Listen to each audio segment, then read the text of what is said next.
catches, puts up a three. One go. Rebound box. Now head over in this direction. Gone to three. Tie game with 5 seconds remaining. The impossible has happened. Pass is intercepted at the goal line by Malcolm Butler. Anthony for three. Puts it in. Bridges. Oh my God. Oh, what? Oh, blocked by James. LeBron James with the rejection. Curry way downtown. Bang! Bang!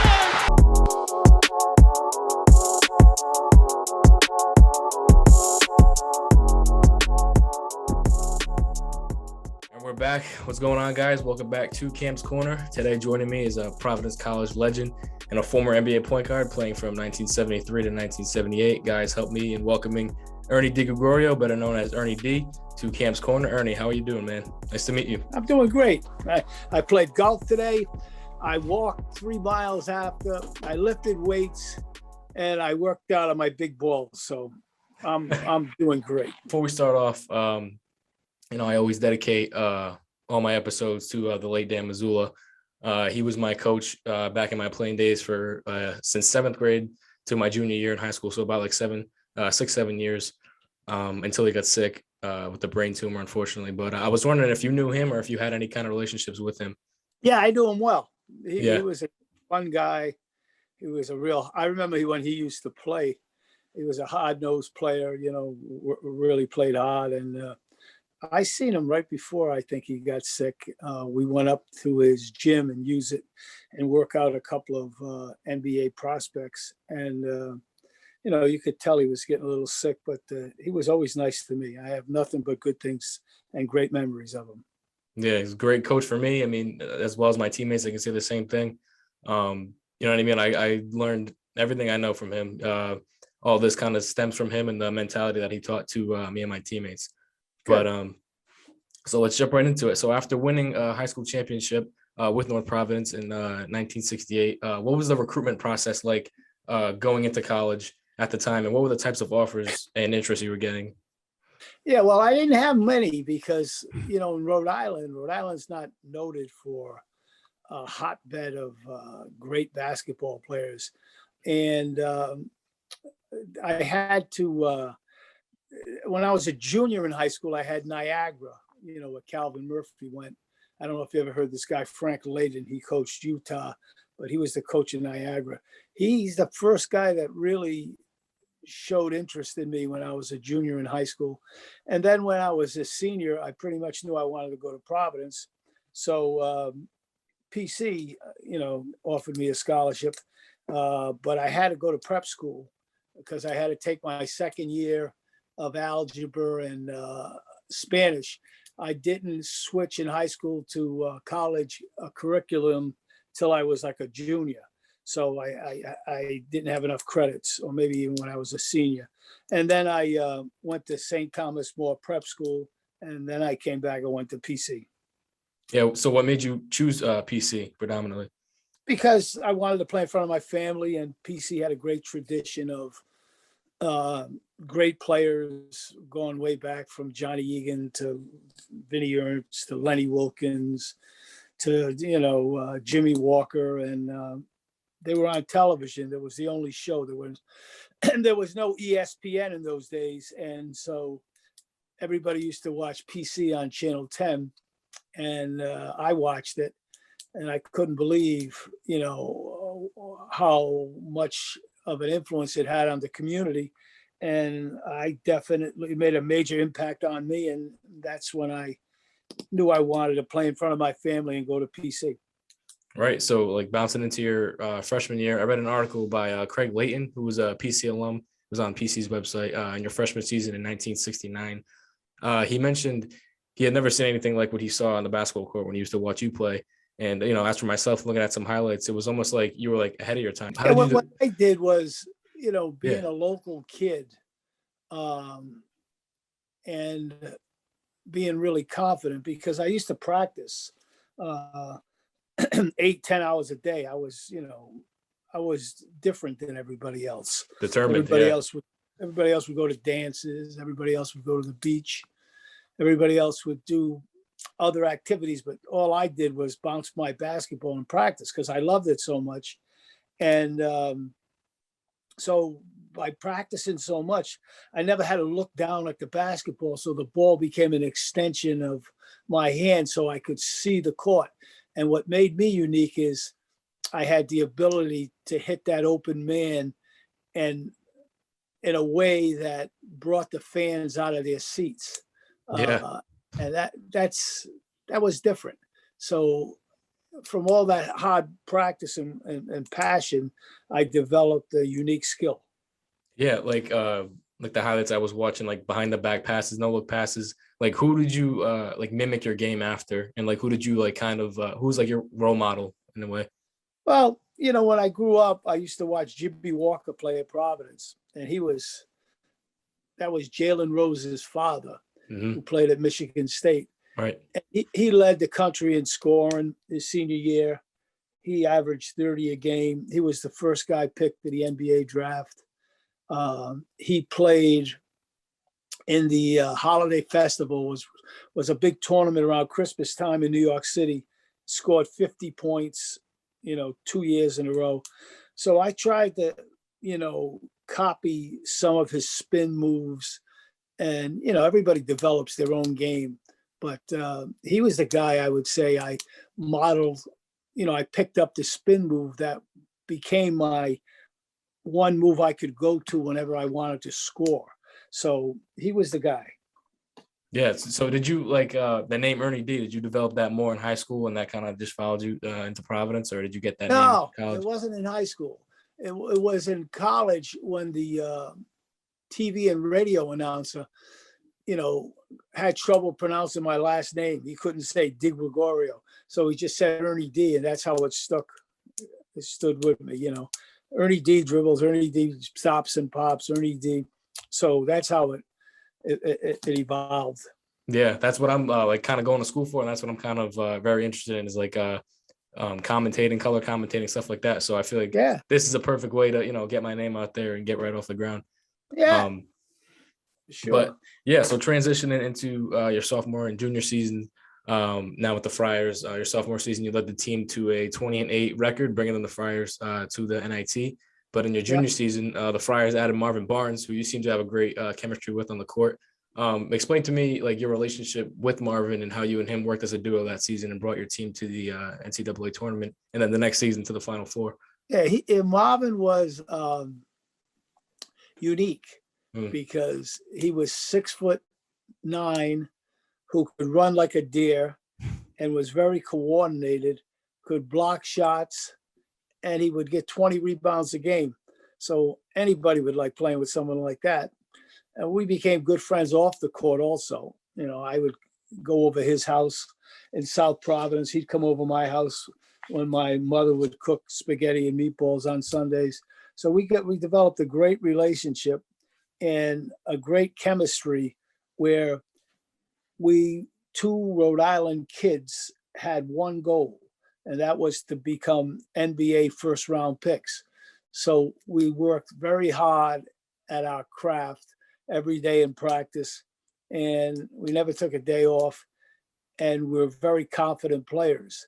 So my junior year, I was my sophomore year, I averaged like 18 points a game. And my junior year, I could average more, but I was playing basketball on a day we had a game with the University of Rhode Island. Both teams were undefeated. And I was playing in my driveway with a friend of mine from prep school. And I had a low basket, in my driveway. And I stepped on the side of the curbing and twisted my ankle, and it swelled up. And I never was able to, I played on it. They shot it with Novocaine, and, it was like a balloon. And I played that game against URI and we won, but I only had like 7 points. I couldn't cut. Yeah. And that whole year, I was never the same player that I was as a sophomore because I couldn't cut on it. So my sophomore year, I only averaged like 17. And I think Marvin averaged like 20. But my senior year, I was rested and in shape. And that's when we had that breakout year and went to the Final Four.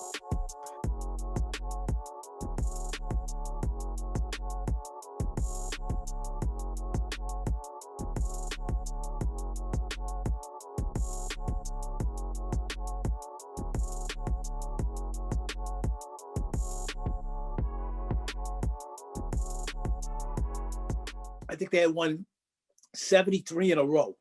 They were like, they had Bill Walton. Before that, they had Lou Alcindor or Kareem Abdul Jabbar. Right. So they had a phenomenal team. Earlier in the year, we traveled to California and played them at their home court and hung in there most of the game until the end, maybe with about 7 minutes to go. We're only down by 9. And then at the end, they blew us out by 17. But it was a great experience to compete against the best team in the country. So after that game in the locker room, the media came up to me and they said, what does it look like for the rest of the year? And I said, we'll never lose a game the rest of the year. And we went on a streak and we won every single game, 16 in a row.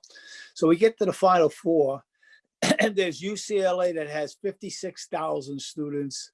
University of Indiana with Bobby Knight had 40, 50,000 students. And Memphis State had 40 to 50,000 students. And Providence College had 2,600 students. It was really a special thing. First half against Memphis State, we were running them out of the gym. We were like up by 16. Marvin was blocking shots, getting rebounds, pitching it to me. We were getting out on the break. I was hitting Kevin Stakem, and we were destroying his team. And then Marvin went up for a rebound, stepped on a Memphis player's foot, twisted his ankle, and had to come out of the game. And his leg locked up on him, and it was a freak accident. And he tried to come back, but he couldn't run. So we couldn't rebound, our defensive board to get our fast break going. And then we couldn't, offensively, we couldn't run. So without him, to take 20 rebounds away, it changes your whole style of play. So we end up losing and finished 4th in the country that year, but still it was a great year. Yeah, that's a tremendous year and tremendous career as well in PC. What would you say, like, after that year, your senior year, was your most the most memorable moment to be prepared for the NBA that kind of prepared you for the draft and kind of just being around that kind of culture? Well, see, I think guys that go high in the draft, I was picked 3rd in the draft. Right. Marvin the next year was picked 2nd in the draft.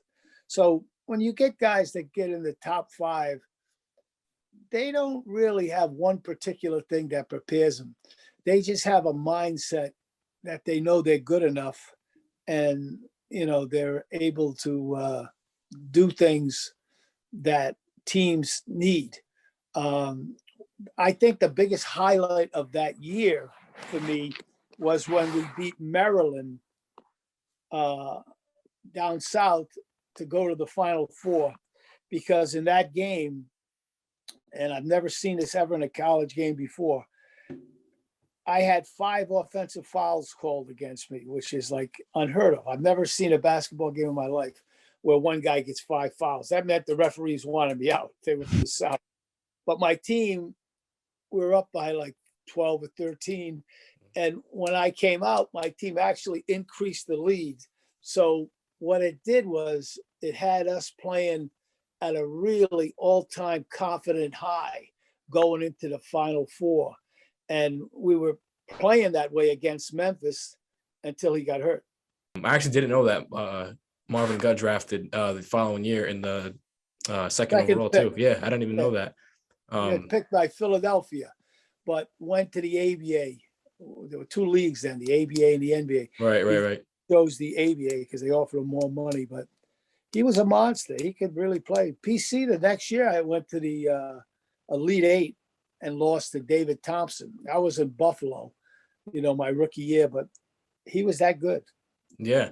So like you just said, back to your rookie year, you won Rookie of the Year with the Braves, averaging 15.2 points, leading the league in free throw percentages and assists. How was your first season like? What was it like your first season in the NBA, going up against people now that are Hall of Famers like Kareem, Jerry West, Wilt Chamberlain, Pistol Pete, players of that caliber? It was fun because your whole life you practice when you're a little kid in the playground, trying to make the winning shot, thinking you're in the NBA. And then when you're finally there and you're competing against the greatest players in the world, and you go out and have a great game and your team wins, that's the peak of what you want to do. And it was a lot of fun. It was a lot of fun. Yeah, I mean, it seems like you adjusted to the game with ease. But for someone like me, would you say that the present day NBA is better than the past, or would you say like vice versa? You think back then was the right way to play? I think that when they put the 3-point shot in the game, I think it ruined the game because Really? because the game, these are the most graceful athletes in the world, and they run and jump. And when I played and when the Celtics won 11 out of 12 championships with Bill Russell, they always used to get the rebound and pitch it out and run the fast break and, get layups or, pass and cut. And it was a up-tempo game. Now you don't see that. Now teams in the NBA come down, and as soon as they hit the 3-point line, they stop. So I see players who could take a layup or a 5-foot shot will pass it out to someone to take a 3-point shot, because that's what the analytic people tell the owners and the coaches. If you take more threes and you make more, in the end, you score more points than if you just attack the basket. So personally, I don't think the game is anywhere near as exciting as it was in the old days. But that's, you'll have a million people, debate that the other way. Right. No, I agree with you to an extent because, obviously now a lot of the teams, almost every team in the NBA utilizes the 3-point line, to the best of their ability. Like somebody like Steph Curry, shooting from almost half court and like efficiently, like 45%, 40% around that range. But, obviously the athletes now who should utilize like the fast break kind of style, how you guys did back in the day, like, the pace of the game would be much, much faster. Like you said, it was back then. You look at a guy like Julius Erving. How would he fit in today's game?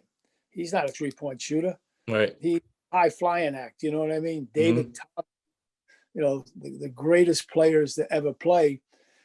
I mean, he could probably learn to be a 3-point shooter, but just think if you never was able to see him fly and take off and those dunks and those amazing things he did, if his coach always told him you had to stop and shoot 3 points. That's all I'm saying. I'm not saying the athletes aren't great athletes and great players. I'm just saying the excitement of the game as a basketball purist, I don't see it. No, right. And a lot of people will, agree with you. And I honestly, to an extent, I do too. But so as far as like, your rookie season goes playing against those kind of players, explain to me like, a memorable moment going up against them or even playing alongside one of them. In the NBA, they tell you there's 2 seasons. There's the regular season and then there's the playoffs. Mm-hmm. And the playoffs, the level of play goes up a notch because you lose and you go home. In those days, people were playing for a lot of money in the playoffs and they were playing to build a name for themselves. And that meant then they could negotiate a big contract. If today you get these guys, take a guy like this kid, Ben Simmons, he's got $144 million owed to him and he won't show up at camp or he's not happy. In the old days, they didn't pay that kind of money. So guys played like it was their life depending on it. Yeah. So, it always stuck out to me when I played well in the playoffs. We played the Celtics my rookie year and we lost. We took them 6 games and lost the 6th game by, I think, 1 or 2 points at the buzzer. That was, something that always stood out in my mind as being, really exciting.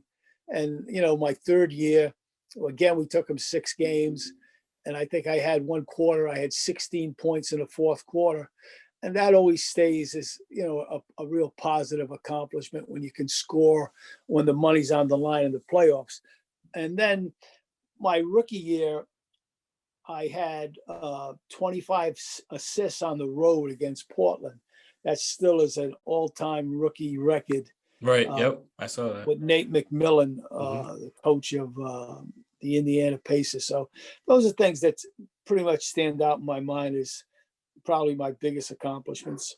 Right. So like going back to someone like Ben Simmons, you know, how he's not playing and he's like kind of taking advantage of the Sixers in a way. That wouldn't be tolerated at all back then. You would be cut instantly, right? Or something like that. Or I mean, I know the money's guaranteed. If somebody's got all that. that money, Yeah. you know, if they're making all that money, they won't cut him. But what I'm saying is, I don't think I've seen teams play like I seen Orlando when Penny Hardaway was playing, and with Shaquille O'Neal, and they lost the playoff game. And you know, he had a big contract and stuff. And when the game's almost over, they were getting beaten. He was smiling. And to me, when players don't take it serious and it doesn't hurt, it's because they got so much money they make that they already won the game. So I think the money is great, you know, and they deserve it. But sometimes I think you lose that competitive edge. That's why guys like Jordan and LeBron James and Larry Bird and guys like that, those are like the superstars. You know, they play hard every single night. I'm not saying the other guys don't play hard every night. I'm just saying it's money's well earned. Yeah, it's not like they're going out and you know, it's a lot of money, 144 million not to show up. Oh yeah, it's definitely changed drastically over the years, like incredible numbers. But you know, after a few seasons with the Braves in the 76-77 season, you were fortunate enough to work with like players like Julius Erving, Rick Barry, Wilt Chamberlain, and Pete Maravich in an endorsing deal with Spalding's line of rubber basketballs with a signature Ernie D ball, which I thought that was pretty cool. They added that to the collection. Tell me how that opportunity came about to you and what it was like being a part of it. Yeah, it's all your agent. You know, your agents get deals for you, sneaker deals and basketball. And I still got one of those Ernie D basketballs. Yeah, you still got one? I was going to ask you if you still had it. Yeah, yeah. I gave it to my neighbor, and he just had it sitting in his breezeway. It was just sitting there deflated. Gave it back to me, so that was cool. Do you have any like relationship with these guys, or you know, obviously like, some Hall of Famers or even guys that were closer with you? Yeah, I talked to some of the guys on my team, like McAdoo, who was a Hall of Famer, and right. I knew Maravich pretty good. He was a very nice guy. I knew Havlicek. You know, a lot of them have died, but it's a great experience when you play against the greatest players in the world, because then you know that you've reached your goal, which was, not to make a lot of money. It was to play against the best and play on the big stage. And that's something that you can always be proud of.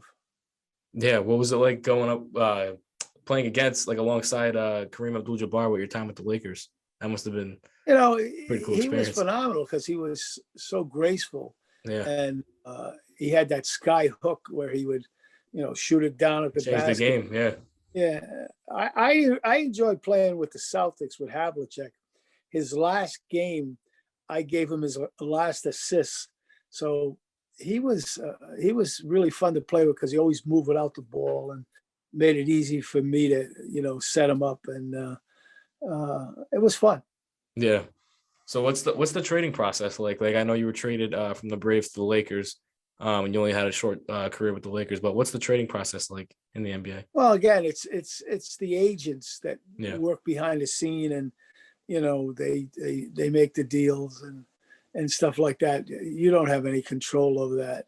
A lot has to do with people trying to move contracts, and money is involved a lot. That's why I think this kid Ben Simmons, I think they made him the scapegoat because Philly lost, but I don't see anybody paying the guy $144 million. So it'd be interesting to see what happens with this kid.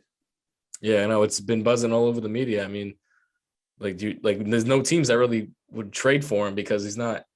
In my opinion, I feel like he's not as valuable as what other teams are offering. But I know the money's a big factor too. Of course, now with the Celtics after the short career with the Lakers, you had a chance to team up again with Marvin Barnes. What was that experience like, finally being on an NBA team, with your lifelong college duo? Well, I didn't play with him in the pros. I played with him in a USA series against the Russian. Okay. Out of college, and it's always fun playing with him because he's funny, and he was, I'm more of an offensive player. he was a defensive player. He didn't like to shoot much, so that's right up my alley. I got more shots. You know, the one thing I'm most proud of at Providence College, the record I have, no one would ever know. I took more shots in 1 year than any player in history. Really? 760 shots. And that's probably the record that I'm most proud of. Wow. I mean, I grew up around PC. Like, I mean, I know I lived in Johnston, grew up in Johnston, but I went to a lot of camps at PC, like in Alumni Hall, Peterson Rec Center. There was a lot of them. You know, some of the camp counselors were like players like Chris Dunn, who's in the NBA now. David Duke, he just signed with the Brooklyn Nets. I'm trying to get him on as well. But definitely a cool experience for you. But you know, obviously during your time with the Celtics, you had a career-ending injury with your knee. What was your mindset like at that time of your career, and what did you do? What did you think your career was gonna come to after that? Well, you know, injuries are part of the game, Mm-hmm. and you know, I hurt my knee my second year in the NBA.